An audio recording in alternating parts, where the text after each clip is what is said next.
Hi Year 6 and welcome to Thursday's lesson, writing lesson. And today we're going to, first of all I'm going to go through the work you did on Tuesday on the pronouns, but then we're going to have a look at this. Okay, bring our writing to life, the chase. We're going to see again, a bit like we did a couple of weeks ago with the Alex Rider work, we're going to see if we can add some excitement to the particular scene here, which I'll show you in a second, where he's chasing the fox. Okay.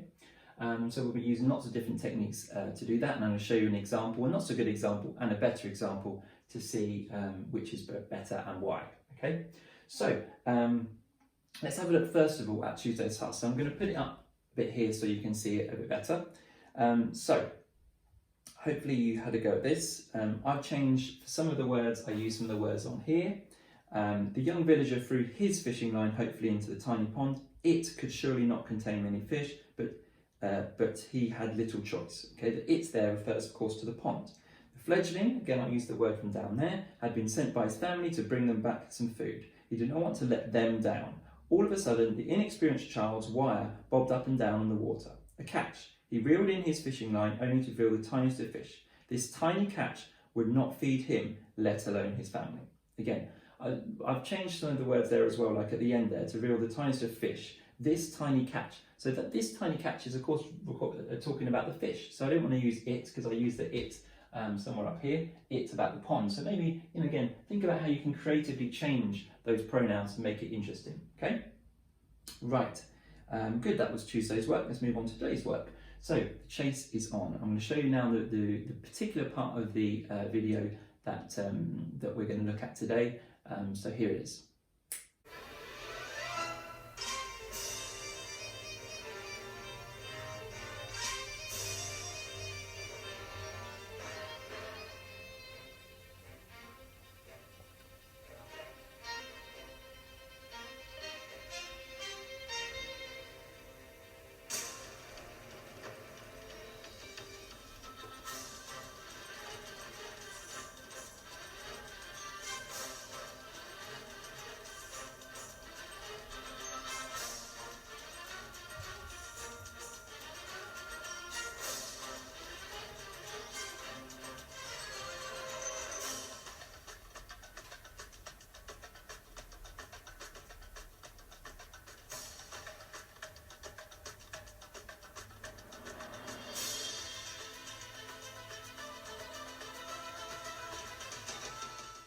Okay, great. So what we're going to do today, bring our writing to life. Okay, a lot has happened in that short video. Okay, it's only about 30 seconds long, but how can we make sure that it doesn't turn into this? Okay, so I've got an example for you here.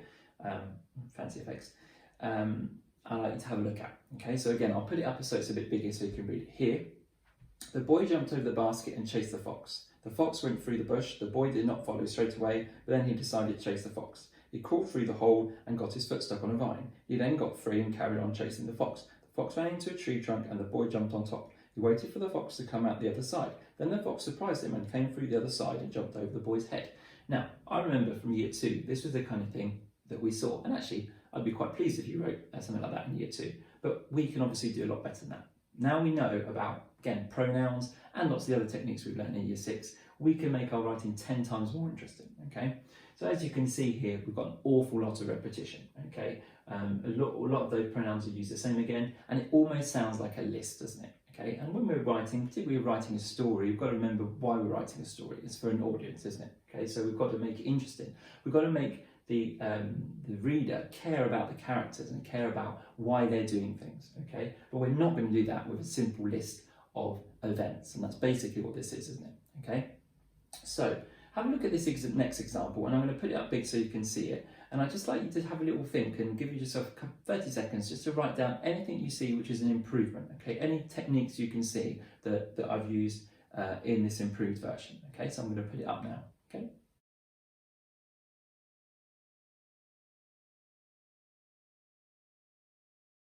Okay, so without hesitation, the lonely villager vaulted over the now empty basket and pursued the thief. The cunning fox did not waste any time. He found the smallest hole through the thick bush and squeezed through.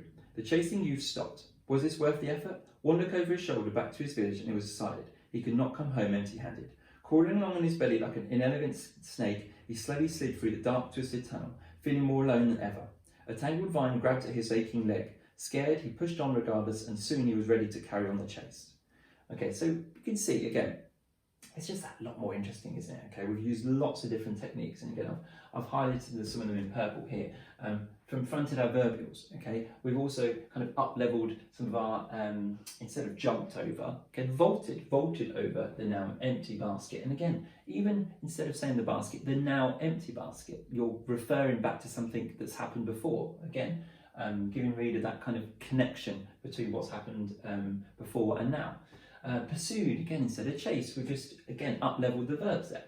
Then we've got cunning fox, added a simple expanded noun phrase to make it a little bit more interesting. We've tried to use a little bit of, again, some of the more complex punctuation. We've got like he, the semicolon here, for example, okay? Again, using rhetorical questions. Again, a couple of weeks ago in the Alex Rider work we did, this was something we use as well. Again, trying to question and making the reader think about what's going on, okay?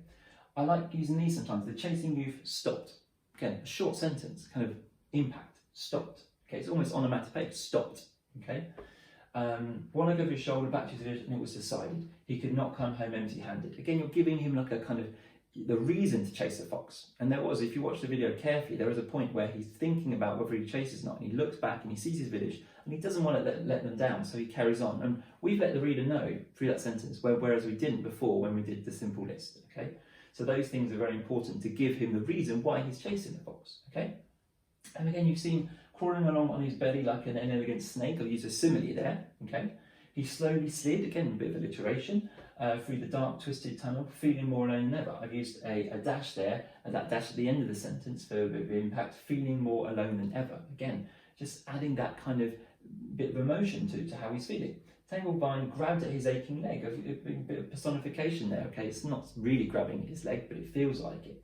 Scared, he pushed on regardless, and soon he was ready to carry on the chase. So again, we've just added lots of different techniques, and hopefully you've spotted some of them, but those things like alliteration, metaphors, personification, expanded noun phrases, definitely, fronted adverbials, varied sentence structure and punctuation, really important as well. Again, like I said, mixing it up with some of those short sentences can be very good thing to do to make the reader keep guessing, okay?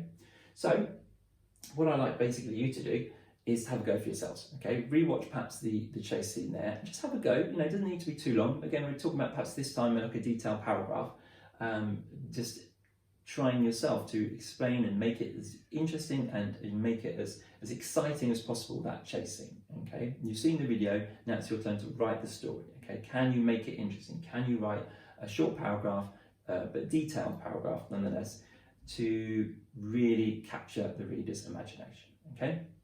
On Friday, we'll then ask you to do the whole thing, okay? To have a go, this time for about a page, to see if you can write out the whole story, okay? We need to get used to now in year 6, pages the very minimum we need to be writing, okay? We need to make sure that we are doing that. When you get to secondary school, again, expectations are higher and higher, okay? We need to, by the end of year 6, every piece of writing on the Friday needs to be at least a page, okay? So on Friday, you'll be writing the whole story. Just remember what you've learnt today, okay? Think about your pronouns and try and tell the story as best as you can, okay? And I'll be really looking forward to reading some of those, and maybe sharing them on our Padlet page would be nice as well, okay? So good luck, hope you get on okay, and see you soon.